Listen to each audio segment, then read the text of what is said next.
Welcome to Straight Talk on NMTV. Today we are talking to a phenomenal woman leader of Mumbai. She is not afraid of anyone and she believes in keeping the facts on the table. In a nation devoid of present-day woman role models, she is making a difference and she gives us hope. No points for guessing that we are talking about the very professional and compassionate MCGM Mayor Dr. Shubha Raul.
Ma'am, हमसे बात करने के लिए शुक्रिया।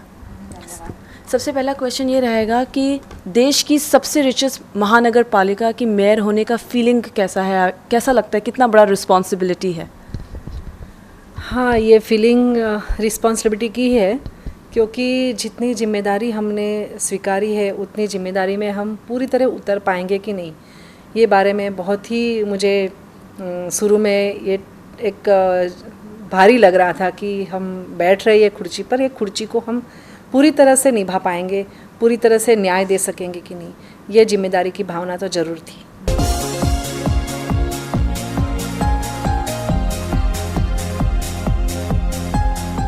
कितनी बड़ी चुनौती है एक महिला महापौर हैं आप, क्या क्या चुनौतियाँ आप फेस करती हैं? देखिए, कोई भी जिम्मेदारी की पोस्ट पे हम बैठते हैं तो उस वक्त फिर पुरुष महापौर हो या महिला महापौर, हर एक के लिए ये बहुत बड़ी चुनौती होती है और कोई भी जिम्मेदारी की पोस्ट पर बैठते समय ये हम फील करते हैं। तो महिला महापौर होने के नाते से भी ज़्यादा महापौर होने के नाते ये बहुत बड़ी चुनौती मुझे लगी कि ये इतना 1,50,00,000 की जनता को संभालना, हर एक को सेटिस्फेक्शन देना और हर एक की समस्या जान लेना, ये चुनौती है। जान लेना और फिर उसकी जगह पे, यानी समस्या जान लो और उसकी जगह पे हमें उसको सॉल्यूशन ढूंढो, और सॉल्यूशन ढूंढने के बाद भी कितनी कठिनाइयाँ आती है इम्प्लीमेंट करने के लिए। तो ये सब चुनौतियाँ हैं। तो महिला महापौर होने के नाते मुझे, महिला होने के नाते कोई चुनौती नहीं है, महापौर होने के नाते चुनौतियाँ बहुत ज़्यादा थी।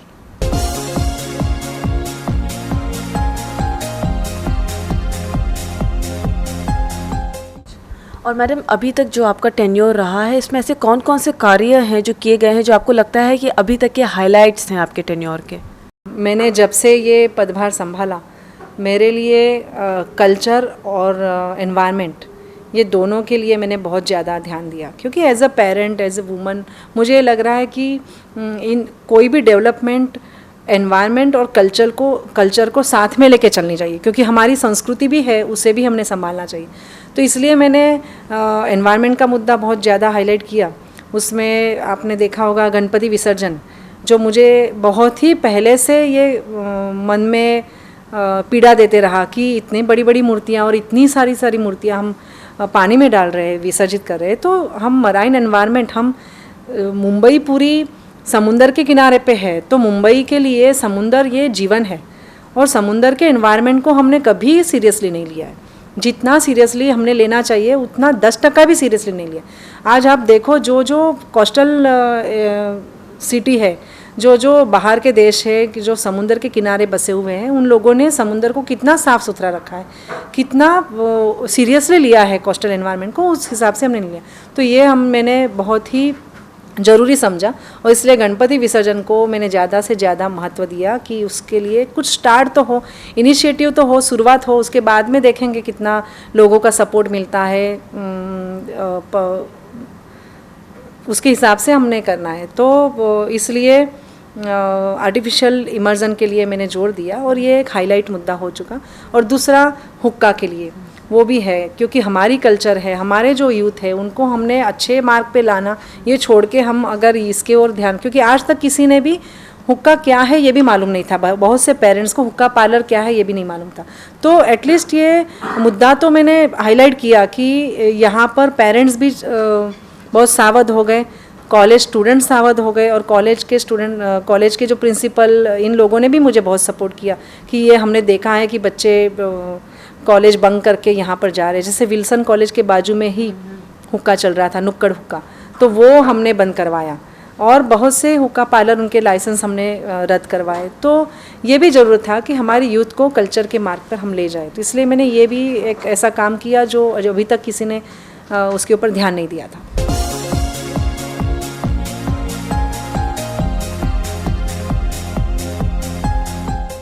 मैडम बताइए, ऐसे कौन से कार्य हैं जो अभी अधूरे रह गए हैं, जो आप चाहती हैं कि आने वाले समय में आप पूरे करें? देखो, मैंने जब से ये पदभार संभाला तो मेरा एक ही बहुत ही मुद्दा ये था कि छोटे क्यों न हो ओपन स्पेसेस से उनको एनक्रोचमेंट से हटाया जाए, यानी ओपन स्पेसेस को बचाया जाए और एनक्रोचमेंट को हटाया जाए। तो बहुत से पीजी प्लॉट, गार्डन प्लॉट ऐसे हैं मुंबई में जो पूरे एनक्रोचमेंट से भरे हुए हैं। तो एनक्रोचमेंट निकालना ये बहुत बड़ी चुनौती है हमारे सामने, तो अभी तक हम उसको पूरा नहीं कर पाए हैं। बहुत से गार्डन बिना डेवलपमेंट के ऐसे ही पड़े थे, डेब्रीज पड़ के डंपिंग ग्राउंड जैसे बने हुए थे, वो हमने साफ़ करवा के अभी डेवलपमेंट के लिए लिए है। तो मैं चाहती हूँ कि वो गार्डन्स मेरे टेन्योर में पूरे हों। बड़े गार्डन हैं, अभी उसका डिज़ाइन पास हुआ है, उसके लिए बजट अलॉटमेंट हुआ है, तो मैं चाहती हूँ कि वो 1 साल के अंदर पूरे हों, जो मैं बता सकूँ कि ये मेरी एक ख्वाहिश थी कि इसको ग्रीनरी में बदलना।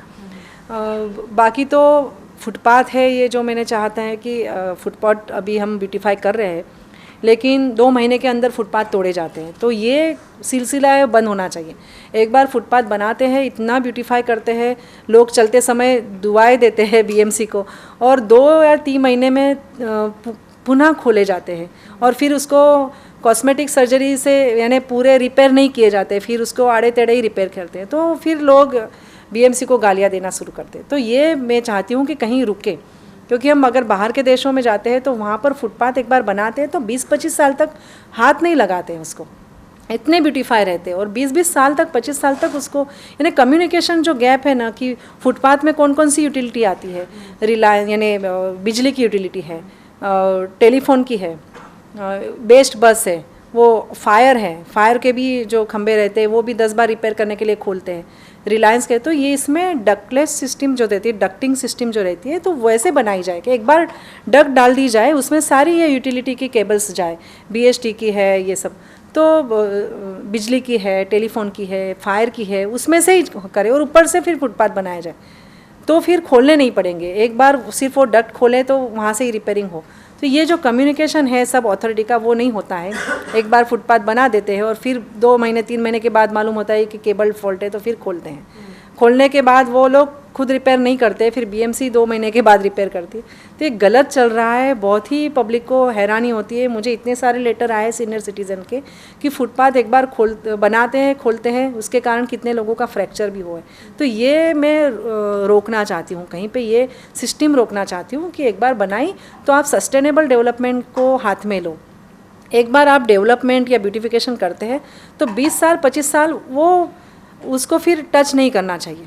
लोगों को ये वो सुविधा दी है, वो 20-25 साल तक के लिए तो कम से कम चलनी चाहिए। आप देखो परदेश में अगर जाओगे तो वो 100 साल तक का विचार करते हैं। नहीं, अभी हमने देखा कि कोपेनहेगन में हमने देखा कि उन्होंने 40 साल पहले अंडरग्राउंड मेट्रो बनाई, क्योंकि उन्होंने सोचा था कि अगर अंडरग्राउंड मेट्रो नहीं बनाएंगे तो ऊपर की ज़मीन काम में नहीं आएगी। तो 70 मीटर खोल के अंदर जाके उन्होंने अंडरग्राउंड मेट्रो बनाई 40 साल पहले। जबकि वो अभी भी अभिमान से कह सकते हैं कि देखो हमने ये जो प्रोजेक्ट बनाया वो 100 साल को ध्यान में रख के बनाया, क्योंकि ऊपर का वो पूरा उनको अभी ज़मीन यूटिलाइज कर सकते हैं अलग प्रोजेक्ट के लिए। तो इस तरह से हमने 100 साल का नहीं लेकिन 50 साल का तो विज़न रखना चाहिए।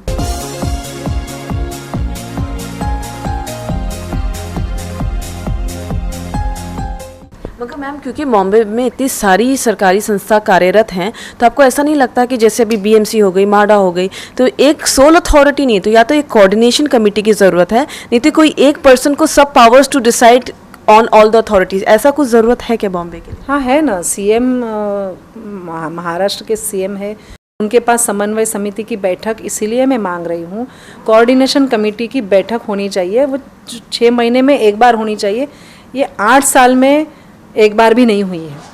तो वो कोऑर्डिनेशन कमेटी, उसमें सब आते हैं, फिर ये बिजली के, टेलीफोन के, सब बातें जो एक दूसरे से जुड़ी है होनी चाहिए जुड़ी, लेकिन नहीं जुड़ते हैं, इसलिए ये सब बातें होती है। एक दूसरे से कम्युनिकेशन नहीं हो पाता है। बीएमसी का, गवर्नमेंट का, प्राइवेट अथॉरिटी का, इतनी सारी अथॉरिटी के 20 के ऊपर तो अथॉरिटी है मुंबई में, उन अथॉरिटी का एक दूसरे से कोई कम्युनिकेशन नहीं। एक लेटर लिखते हैं तो उस लेटर का जवाब आने में 4 महीने लग जाते, तो इसलिए फिर कम्युनिकेशन नहीं होने के कारण तो ये जो 6-6 महीने में मीटिंग होनी चाहिए वो मीटिंग नहीं होती है, इसलिए मेरे ख्याल से ये बातें बिगड़ती जा रही है।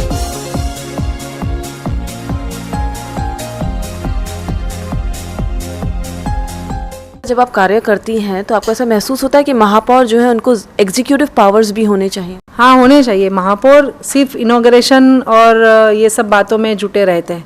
वो चाहता है महापौर की ये काम हो तो कमिश्नर को, यानी कमिश्नर का परमिशन लो या स्टैंडिंग कमेटी से उसका बजट सैंक्शन करो, या तो फिर अलग अलग अथॉरिटी को लेटर लिखते रहना पड़ता है और मीटिंगें लेनी पड़ती है। उसके बावजूद भी महापौर चाहता है एक बार कि ये काम पब्लिक का है, जेन्युइन का है, एक बार उसने बोला तो वो हो जाना चाहिए। लेकिन ऐसे नहीं है, हमें महापौर को एग्जीक्यूटिव पावर नहीं है। रिस्पेक्ट है, ऑनर है, मैं समझ सकती हूँ, लेकिन जो एग्जीक्यूटिव पावर होनी चाहिए वो नहीं है, इसलिए उतना महत्व नहीं हो पा रहा है। जो महापौर चाहता है वो होना चाहिए कि ये रोड अगर मुझे इस तरह से बनाना है तो उसी तरह से बनना चाहिए। फिर उस अलग अलग कमेटी है, अलग अलग अथॉरिटी है, उसके पास उनको मीटिंग लेनी पड़ती है, उस तरह से होता है।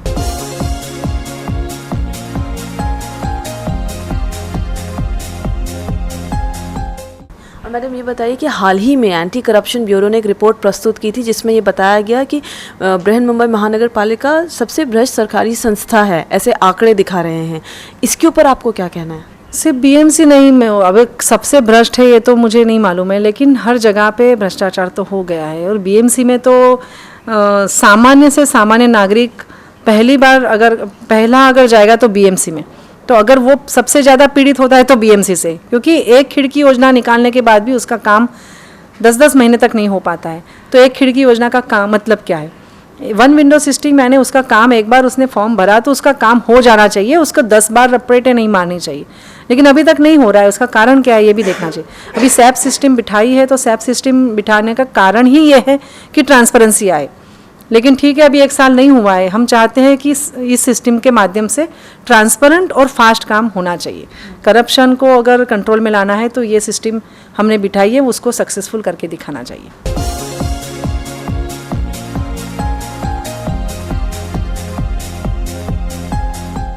और सर मैडम, ये जो कॉर्पोरेटर, कॉन्ट्रैक्टर और ऑफिसर्स लोगों का नेक्सस जो हर पालिका में देखा जाता है, ये एक सच्चाई है हमारे सिस्टम की, तो इसके बारे में आपको क्या लगता है किस तरह से करप्शन लेवल्स जो हैं उनको घटाया जा सकता है? ये 2 चीज़ें आपने बता दी, इसके अलावा आपको ऐसा लगता है कि पॉलिटिकल विल और ब्यूरोक्रेटिक विल बहुत स्ट्रॉन्ग चाहिए तभी ये हो पाएगा? हाँ, ये तो होना चाहिए। अगर कोई भी काम करना है तो हर बार हम कॉन्ट्रैक्टर पे डिपेंड रहते हैं। पहले टेंडर कमेटी और टेंडर मंगाना और फिर किसका लोएस्ट है उसको काम देना, तो कैसे काम होगा? अगर बीएमसी का एस्टीमेट है 100 रुपये में काम होने वाला है, इंजीनियर एस्टीमेट निकालते हैं, उसी काम को बिलो से बिलो टेंडर को काम दिया जाता है। फिर कोई कॉन्ट्रैक्टर बोलेगा मैं ये 40 रुपये में करके बताऊंगा, तो उसको दिया जाता है। तो कैसे पॉसिबल है? हम स्टैंडिंग कमेटी में बैठकर भी सब सदस्यों का यही कहना है कि जो काम हम 100 रुपये में करने वाले थे वो काम वो 40 रुपये में कर रहे हैं, तो हम किस तरह से उसके ऊपर विश्वास करें कि ये काम अच्छा होगा? फिर कॉन्ट्रैक्टर किस तरह से वो काम अच्छा करके बताएगा? ये भी बात है। तो ये जो माइनस की सिस्टम है ना, वो पहले बंद कर देनी चाहिए। परफॉर्मेंस देखना चाहिए और थोड़ा तो सोचना चाहिए कि जो 40 रुपये में वो काम कैसे करेगा, तो उसका फिर परफॉर्मेंस क्या होगा, मटेरियल वो क्या यूटिलाइज़ करेगा। फिर वो गंदा ख़राब क्वालिटी का मटेरियल करेगा और फिर काम 2 महीने में 3 महीने में बिगड़ जाएगा। फिर लोगों का विश्वास टूट जाता है महानगर पालिका से।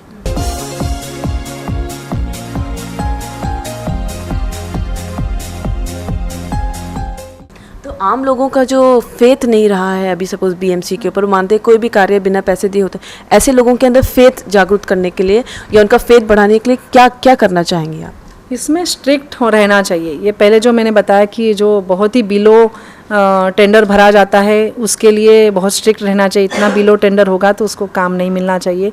दूसरी बात, हर जगह पे पब्लिक ने भी आवाज़ उठानी चाहिए, क्योंकि अगर एक का काम पैसे से हो गया और चुप बैठ जाता है, चलो मेरा काम हो गया, मेरे पास पैसे थे, लेकिन दूसरे का काम नहीं हो रहा है क्योंकि उसके पास पैसे नहीं है, तो फिर आवाज़ उठाने वाला गरीब रहेगा तो उसकी आवाज़ कोई काम नहीं करेगी। तो जो पैसा भर के काम करता है उसने भी पहले आवाज़ उठानी चाहिए।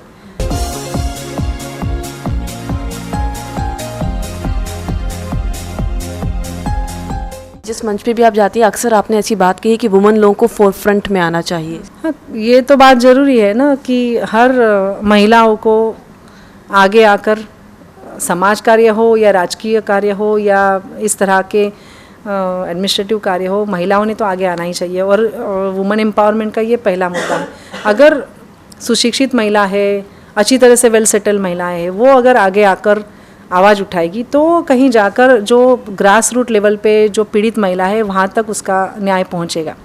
इसलिए हर हाल में महिलाओं को आगे आकर अपना जो कुछ है टैलेंट वो समाज के लिए यूटिलाइज़ करना चाहिए।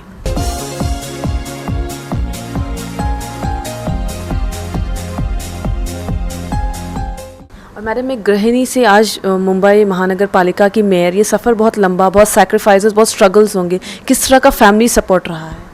फैमिली सपोर्ट के बिना तो हो ही नहीं सकता, फिर कोई भी हो, पुरुष हो या महिला हो, फैमिली सपोर्ट उसके लिए बहुत आवश्यक है। क्योंकि अगर फैमिली में ही सपोर्ट नहीं है तो वो मेंटली सेटल नहीं हो पाएगी। बाहर काम करते समय भी उसको लगेगा कि हम, उसको गिल्टी भी लगेगा कि अगर घर में हम नहीं बराबर मेंटली सेटिस्फेक्शन घर में नहीं है तो फिर बाहर किस तरह से दूसरों को हम न्याय दिला सकें।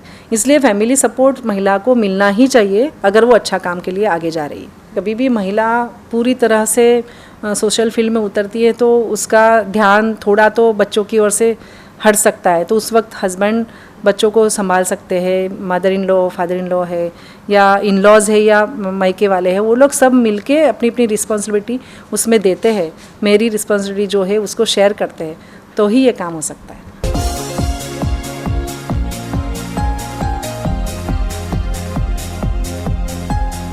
और ऑफिशियली तो लोग आपके बारे में बहुत कुछ जानते हैं, पर्सनल लेवल के बारे में थोड़ा बताइए कि किस तरह की, मतलब क्या पास टाइम है, क्या करना चाहती हैं जब आपको खुद अपने लिए वक्त मिलता है? तो खुद अपने लिए वक्त मिलना बहुत कठिन हो जाता है, फिर भी जब मिलता है या जैसे हम ट्रैफिक में फंस गए तो क्या काम कर सकते हैं, तो थोड़ा स्पिरिचुअल लाइफ के लिए, यानी स्पिरिचुअल हमारे जो संस्कार है उसके लिए हम वक्त निकालते हैं। म्यूज़िक और गार्डनिंग ये मेरे शौक़ है, तो इनको मैं संभालती हूँ जहाँ जहाँ टाइम मिलता है। घर में भी अगर टाइम मिलता है तो मैं गार्डन के साथ जुड़ जाती हूँ, क्योंकि गार्डन में एक काम करने में सेटिस्फेक्शन मिलता है, हम एनवायरनमेंट से जुड़ जाते हैं, नेचर से जुड़ जाते हैं। और कोई भी पौधा बढ़ते समय देखते हैं हम, उसको फूल आता है, फल आता है, तो ये बहुत बड़ी नेचर की एक जादूगिरी है, ये हमें दिखता है वहाँ के।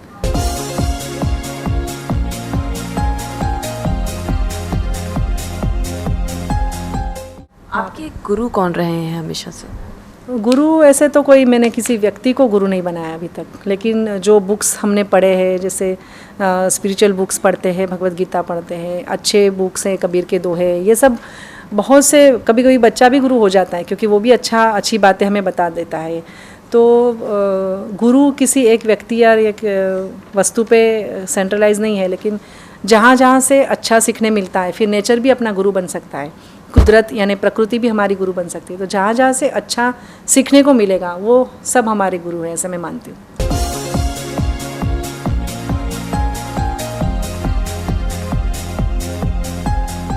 अभी तक के महापौर के सफ़र में क्या आपको सेटिस्फैक्शन फील होता है आपने जो कार्य किया है उससे?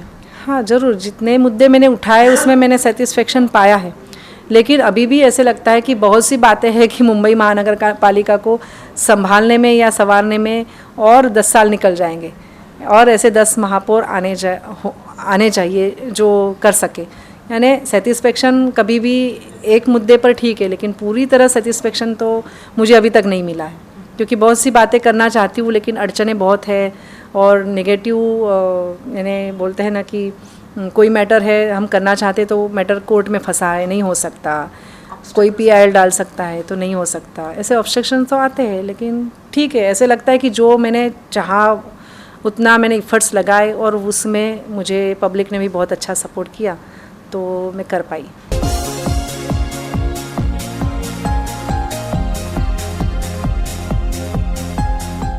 जब ये टेन्योर आपका ख़त्म हो जाएगा तो आप क्या चाहेंगी कि जो मुंबई के लोग हैं वो मुंबई की महापौर डॉक्टर शुभा राहुल को कैसे याद रखें? अभी तो 1 साल बाकी है और, लेकिन वो तो पब्लिक के ऊपर है, क्योंकि मैंने अपना काम अपने पूरे इफर्ट से किया हुआ है। अगर उसमें भी कुछ कमतरता रह गई तो फिर मैं सॉरी भी बोल सकती हूँ, लेकिन जो हुक्का और गणपति का विसर्जन, इसमें पब्लिक ने मुझे सपोर्ट किया है, तो उसी तरह से वो चालू रहेगा। तो हम कहीं ना कहीं पर 10 साल के बाद, 15 साल के बाद इसके ऊपर 100% सेटिस्फाई रिज़ल्ट हमें मिलेगा एनवायरनमेंट सपोर्ट के लिए, और कल्चरल हमारा जो है संस्कृति का रक्षण करने के लिए लोग आगे आएंगे, और मेरे ये जो मुद्दे मैंने दिए हैं वो आगे ऐसे ही चालू रहेंगे, ऐसा मुझे लगता है।